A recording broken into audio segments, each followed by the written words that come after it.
Hello and welcome. This is a part of our series of short yoga videos where we just show you one or maybe two of our favourite poses and just talk through it, giving you tips and a little bit of an explanation as to why they're so good. Today we're going to look at downward facing dog. So if you start just in cat-cow, so take a few cat-cows for us, and if you're unsure about the cat-cow, watch one of our other videos with cat-cow in it. But this is just going to warm up Daniela's back and her shoulders and her arms and just reconnect her to the breath. So remember, with cat-cow, we're breathing in as we reach our chest forward. We're breathing out as we come up into that cat position, allowing the chin to come towards the chest, crown of the head to the floor. And we're doing this just so we can get a little bit warmer before we start our downward facing dog. Now, downward facing dog is an excellent pose for strength work, for stretch and flexibility as well. So it's a really nice balance. So it's something that you'll come across a lot in your yoga classes. We use it in our sun salutations or our Surya Namaskars, so that as it becomes part of a flow, you just become you recognize your downward facing dog as something that you can just rest into. Okay, let's have a go at downward facing dog. So we've warmed up a little bit. I want you to start off just by placing your hands directly under your shoulders at shoulder distance apart and open out the fingers just a little bit, pressing all 10 fingertips into the floor, especially that place between the index finger and the thumb. Find some contact. Almost imagine you're trying to pick the mat up, so you're getting really strong. What that does is it helps bring some of the weight out of the wrists. We're going to get a little bit of outward rotation through the shoulders now. So if you just watch Daniela turns her shoulders slightly so that the triceps are facing towards the front of the mat. And then we engage our core. So think pelvic floor first of all. Draw your pelvic floor in and then find that navel, that belly button, and imagine you can pull it in towards the spine but also tuck it up underneath the lower ribs. So it's really nice and strong from there. Now, we're going to keep the top of the back rested by opening up a little bit of space between the shoulder blades, maintaining that turn through the shoulders. Perfect. Now, push down through the hands as you tuck your toes under.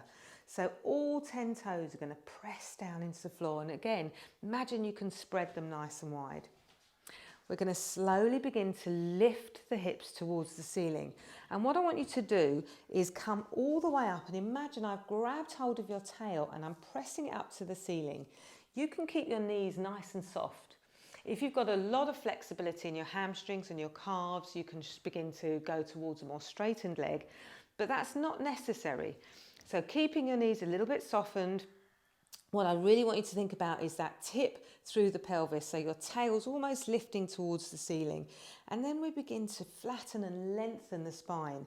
So think from the tailbone to the very base of your skull, lengthening through that spine. How's that feeling? Yeah, lovely. So you can see it's a real strength work through the shoulders and the arms and flexibility through the legs. Just take a little bit of movement, Daniela. Maybe pedaling through those legs. So this is the first downward facing dog that she's doing. So it takes time to just ease into it. So don't feel that you've got to jam yourself into a particular pose. And then just come back to thinking about your upper body. So keep that outward rotation through the shoulders. Soften the elbows just a little bit.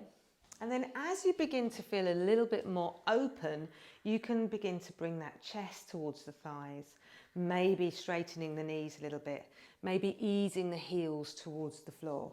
And you'll see that it really is that perfect balance between strength work and flexibility, between holding and resting some of the muscles and getting that space into the chest, into the armpit body, into the hamstrings.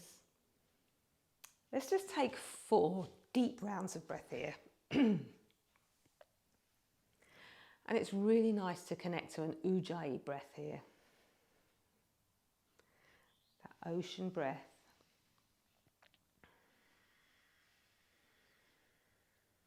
We're just going to do 2 more rounds of breath here. Daniela's just softening the knees and straightening, finding that perfect position, what feels right for her today. And let's make this the last round of breath. Keep pressing down through all 10 fingertips. Keep opening those shoulders, triceps towards the floor.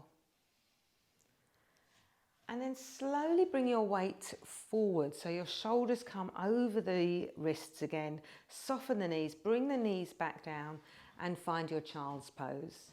So we're going to bring our chest towards thighs, hips towards heels, and reach forward with the arms. Downward facing dog. Thanks for watching. Don't forget to subscribe.